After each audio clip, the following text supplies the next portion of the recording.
ప్రభు అయిన యేసుక్రీస్తు పరిశుద్ధ నామములో వాక్యం వింటున్న ప్రతి వారికి నా హృదయపూర్వకమైనటువంటి వందనాలు. మత్తయి సువార్త 17వ అధ్యాయము మొదటి నుంచి 6 దినములైన తర్వాత యేసు పేతురును, యాకోబును, అతని సహోదరుడైన యోహానును వెంట పెట్టుకొని ఎత్తైన ఒక కొండ మీదకి ఏకాంతముగా పోయి వారి ఎదుట రూపాంతరము పొందెను. ఆయన ముఖము సూర్యుని వలె ప్రకాశించెను, ఆయన వస్త్రములు వెలుగు వలె తెల్లనివాయెను. ఇదిగో మోషేయు ఏలియాయు వారికి కనబడి ఆయనతో మాట్లాడుచుండిరి. చదివిన వాక్య భాగంలో 6 దినాలైన తర్వాత యేసు తన శిష్యులైనటువంటి ముగ్గురును అనగా పేతురు, యోహాను, యాకోబు ఈ ముగ్గురిని వెంట పెట్టుకొని ఒక ఎత్తైన కొండకు ఆయన వెళ్ళాడు. అక్కడ ఆయన ఆ కొండ మీద రూపాంతరము చెంది మోషేయు ఏలియాయు ఆయన కనపడుతూ ఉండగా వారితో ఆయన మాట్లాడుతున్నాడు. ఆ సమయంలో జరిగింది ఏంటంటే ఆయన ముఖము ప్రకాశించెను. ఎలా ప్రకాశించింది అంటే సూర్యుని వలె ప్రకాశించెను. ఆయన వస్త్రములు కూడా వెలుగుగా తెల్లని వాయను. ఇంగ్లీష్ లో చూసినట్లయితే డాజ్లింగ్ వైట్ అని ఉంటుంది.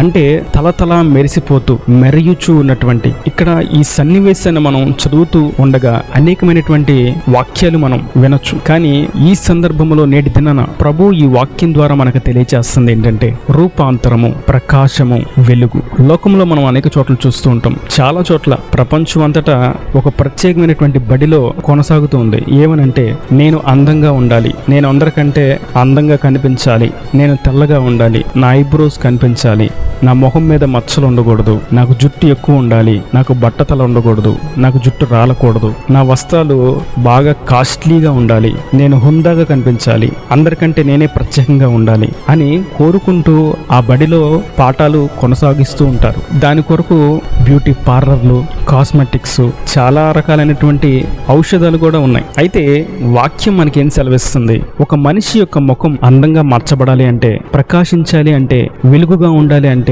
లోక సంబంధంగా ఎన్ని ప్రయత్నాలు చేసినా దానిలో విఫలమే అవ్వాల్సి వస్తుంది. లేదంటే శరీర సంబంధంగా లోక సంబంధం ఒకేళ ప్రకాశం కలిగితే అది శరీర కోరికలకు, శరీర ఆశలకు, లోక ఇచ్చులకు బంధించబడి ఉంటుంది. అయితే వాక్యం మనకి సెలవిస్తుంది ఏంటంటే మీ ముఖం ప్రకాశించాలి అంటే మీరు రూపాంతరం చెందాలి. మీ వస్త్రాలు హుందాగా ఉండాలంటే మీరు రూపాంతరం చెందాలి. రూపాంతరము చెందాలి అంటే అర్థం ఏంటి? ఈ కొండ మీద ఆయన రూపాంతరము చెందాడు గనుక అది రూపాంతరపు కొండ.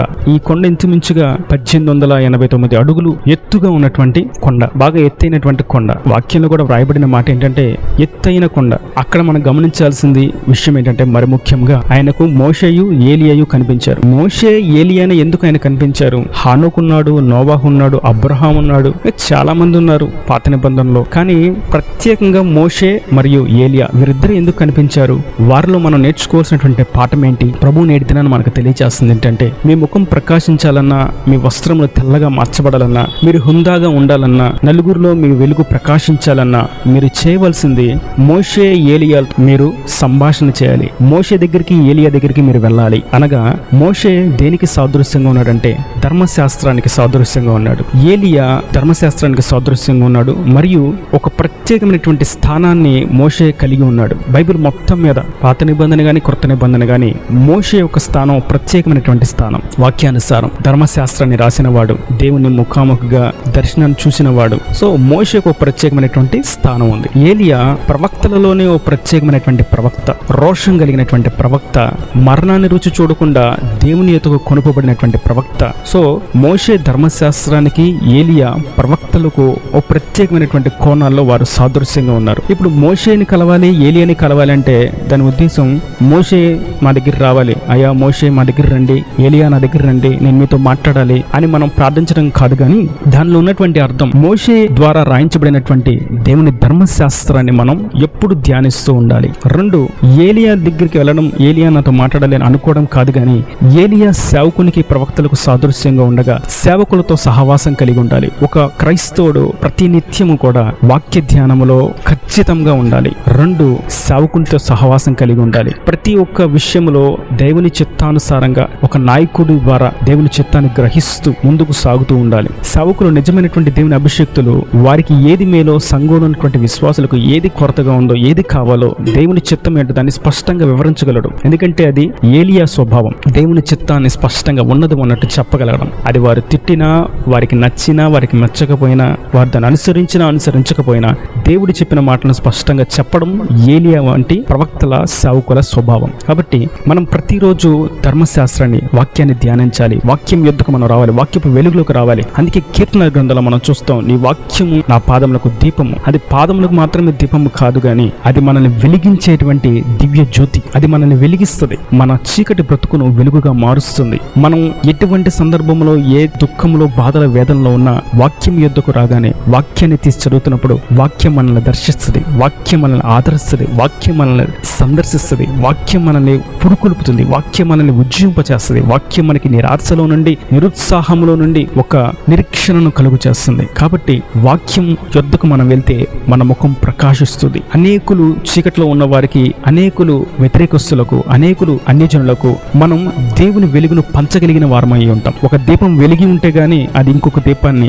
ఇంకొక ఆరిపోయినటువంటి దీపాన్ని వెలిగించలేదు. కాబట్టి మనం మొట్టమొదట వెలగాలి. క్రీస్తు కొరకు దేవుని ధర్మశాస్త్రాన్ని, దేవుని వాక్యాన్ని స్పష్టంగా మనం చదవడం మట్టుకు కాదు కానీ దాన్ని అర్థం చేసుకుంటూ, మరియు అర్థం చేసుకోవడం మట్టుకు కాదు కానీ దాన్ని అన్వయించుకుంటూ మన దైనందిన జీవితాల్లో వాక్యానుసారంగా జీవిస్తూ ఉంటే ఆ వెలుగు మనలో నుండి ఇతరులకు ప్రకాశింపచేయబడుతుంది. అనేకులు మనం చేసేటువంటి భక్తిని, మనం మాట్లాడేటువంటి మాట తీరును, మనం చేసేటువంటి ప్రార్థనను, మనం ఉండేటువంటి భక్తి గల జీవితాన్ని అనేకులు రుచి చూస్తారు. ఇది నిజమైనటువంటి క్రైస్తవ జీవితం అని వారు మన వెలుగును చూసి క్రీస్తు యొద్దకు తేబడతారు. ప్రభు సెలవిస్తుంది, మోషే సహవాసం కలిగి ఉండాలి, అంటే వాక్యంతో సహవాసం కలిగి ఉండాలి. 2 ఏలియాతో సహవాసం కలిగి ఉండాలి. ఏలియా దేవుని సేవకునిగాను, దేవుని వాక్యాన్ని, ప్రవచనాలను స్పష్టంగా వివరించగలిగేటువంటి ఒక సేవకునికి సాదృశ్యం. ప్రవచన గ్రంథాలు క్రీస్తుని గూర్చినటువంటి, రాకడను గూర్చినటువంటి విషయాలు మనం గ్రహించాలి. రాబో తరములో ప్రభు ఏం చేయబోతున్నాడు, ఈ సృష్టి ఏం కాబోతుంది, మన యొక్క జీవిత అంతం ఏమిటి, మనం మరణించిన తర్వాత మన జీవన గమనం ఏమిటి అనేటువంటి ప్రవచనాలన్నిటిని గూర్చి మనం అర్థం చేసుకోవడం ఏలియా స్వభావం. మనకు అర్థం కాని విషయాలు ఎక్కడ నేర్చుకుంటామంటే సేవకుని దగ్గర. దేవుడు సేవకుల ద్వారా తన జనులతో మాట్లాడతాడు, బలపరుస్తాడు, ధైర్యపరుస్తాడు. సేవకులుగా దేవుని వాక్యాన్ని మేము వివరించడానికి ఎప్పుడూ సంసిద్ధులంగానే ఉన్నాం. అది ఏ సమయమైనా సరే వారికి సమస్య వచ్చిందంటే వారికి ఖచ్చితంగా అందుబాటులో ఉండడమే సేవకుని యొక్క లక్షణం. ఖచ్చితంగా వాక్యంలో ఎటువంటి సందర్భంలో, ఏ విషయంలో అనుమానం వచ్చినా, ఏది అర్థం కాకపోయినా దాన్ని వివరించడానికి, లేదా వారి యొక్క ఆత్మీయ స్థితిలో, వారి యొక్క భక్తి జీవితంలో వారికి కావలసిన మెలకువలు నేర్పించడానికి సేవకులంగా ఎప్పుడూ సిద్ధంగానే ఉన్నాం. దేవుడు చెప్తున్నాడు, వాక్యంతో సహవాసం కలిగి ఉండాలి, సేవకునితో సహవాసం కలిగి ఉండాలి. కొంతమందిని నేను చూస్తూ ఉంటాను, నేను వారి యుద్ధం నుంచి విన్నప్పుడు అది కొంచెం ఆశ్చర్యంగా అనిపించింది, ఇబ్బంది కలిగించేటువంటి మాట. బ్రదర్, మీరు మందిరానికి వెళ్ళారంటే ఎక్కడ సరైనటువంటి సంఘాలు మాకు కనిపించలేదండి, మేము ఏ మందిరానికి వెళ్ళము, ఇంట్లోనే మేము ఉంటాము అని చెప్పినప్పుడు చాలా దుఃఖకరమైనటువంటి మాట అది. ఏలియా వంటి సేవకులు వాళ్ళకి కనిపించలేదా? వారు ఎందుకు వెతకట్లేదు? నిజానికి వారు మోషే అనుభవం కలిగి ఉంటే, వాక్యపు అనుభవం కలిగి ఉంటే ఏలియా అనుభవంలోకి రాగలుగుతారు. అంటే వాక్యంతో సహవాసం చేస్తూ ఉంటే నిజమైన సేవకుడు ఎవరు అనేటువంటి విషయాన్ని వాళ్ళు గుర్తించగలుగుతారు. ఈ 2 విషయాలు 2 ప్రత్యేకమైనటువంటి కోణాలు. కానీ ప్రతి క్రైస్తవుడు ఈ 2 కలిగి ఉండాలి. వాక్య ధ్యానం ఉండాలి, నిజమైనటువంటి సేవకుడిని, సత్య సేవకుడిని అనుసరిస్తూ ఉండాలి, సహవాసం కలిగి ఉండాలి, అటువంటి ఉన్నతమైనటువంటి ఉపదేశాల్లో అంటుకట్టబడి ఉండాలి, ముందుకు సాగాలి. అటువంటి వారి జీవితం ప్రకాశింపచేయబడుతుంది. మనం పాత నిబంధనలు కూడా ఒక విషయాన్ని చూసినట్లయితే, నిర్గమకాండం 34వ అధ్యాయం 30వ వచనం నుండి మనం చూసినట్లయితే మోషే యొక్క ముఖం ప్రకాశించినట్టుగా మనం చూస్తాం. ఎందుకు మోషే ముఖం ప్రకాశించింది అంటే ఆయన దేవుని యొక్క మాటలను, వాక్యాన్ని వింటున్నాడు, దేవుని సహవాసంలో ఉన్నాడు. 40 రాత్రింబగళ్ళు తినకుండా తాగకుండా దేవుని కొరకు ఆ సీనాయి కొండ మీద నిలిచిపోయి ఆ వెలుగులో ఉండేసరికి అతడు దిగి వస్తుంటే జనులెవ్వరూ కూడా ఆయన ముఖాన్ని చూడలేకపోయారు. మోషే, మీ ముఖము చూడలేకపోతున్నాము, మీ ముఖం మీద ఏదైనా కప్పుకోండి అంటే ఆయన ఒక క్లాత్ తీసుకొని ఆయన ముఖాన్ని కప్పుకొని వారితో మాట్లాడినంతసేపు దాన్ని కప్పుకొని మాట్లాడాడు. ఆయన లోపలికి గుడారంలోకి వెళ్ళేంత వరకు కూడా క్లాత్ను వేసుకుని ఉన్నాడు ముఖం మీద. కారణం ఏంటంటే దేవునితో ఎవరైతే సహవాసం చేస్తారో, దేవుని వాక్యంతో ఎవరైతే సహవాసం చేస్తారో, దేవుని లేఖనాలతో ఎవరైతే సహవాసం చేస్తారో, దేవుని సేవకులతో ఎప్పుడైతే సహవాసం చేస్తుంటారో వాడి ముఖం ప్రకాశిస్తుంది. అంటే దాని అర్థం ఒక లైట్ లాగా, క్యాండిల్ లాగా ముఖం వెలుగుతూ ఉండిద్దని కాదు, కానీ ఆత్మ సంబంధంగా కూడా మనం ధ్యానించాలి. వారి యొక్క జీవితం వెలుగుకరంగా మార్చబడుతుంది, చీకటి క్రియలో పారదూరలు పడతాయి. నేటి దినాన, ఈ అంత్య దినాల్లో మనం బాగా గుర్తించాల్సింది, మన ముఖం ప్రకాశించాలి అంటే మన లోపల హృదయంలో ఏముందో అదే ముఖంలో నుండి బయటకు వెలువడుతుంది అని వాక్యం స్పష్టంగా సెలవిస్తుండగా మన హృదయం అంతా దేవుని వాక్యముతోనూ, దేవుని ధ్యానముతోనూ, దేవుని వాక్య సత్యాలతోనూ, పరిశుద్ధాత్మ శక్తితోనూ మనం నింపబడినట్లయితే చూసినట్లయితే ఏలియా దేవుని ఆత్మతో నింపబడిన వాడు. ఏలియా పొందుకున్నటువంటి పరిశుద్ధాత్మిక అనుభవం మనలో కలిగి ఉండి మోషే వలె ధర్మశాస్త్రం యొక్క లేఖన భావాలైన మనం తెలిసి ఉన్నట్లయితే మన ముఖం ప్రకాశిస్తుంది. అది శరీర సంబంధంగాను ఆత్మ సంబంధంగాను. కనుక ధర్మశాస్త్రమును కలిగి ఉండాలి. ఏలియా వలె సేవకుని సహవాసం మరియు పరిశుద్ధాత్మ, మరి ముఖ్యంగా పరిశుద్ధాత్మిక సహవాసం మనం కలిగి ఉన్నట్లయితే మనం క్రీస్తు వలె ప్రకాశింపచేయబడతాం. మనం రూపాంతరము చెందుతాం. పాప స్వభావం నుండి విముక్తి పొందగలుగుతాం. క్రీస్తు కొరకు సాక్షిగా జీవించగలుగుతాం. ఈ వాక్యం వింటున్న ప్రతి వారు అట్టి విధంగా రూపాంతరము చెంది క్రీస్తును ప్రకాశింపచేయువారుగా తీర్చిదిద్దబడి ఆశీర్వదించబడుదురుగాక. ఆమేన్. God bless you. తలలోంచి కళ్ళు మూసేటైతే మీ కొరకు చిన్న ప్రార్థన.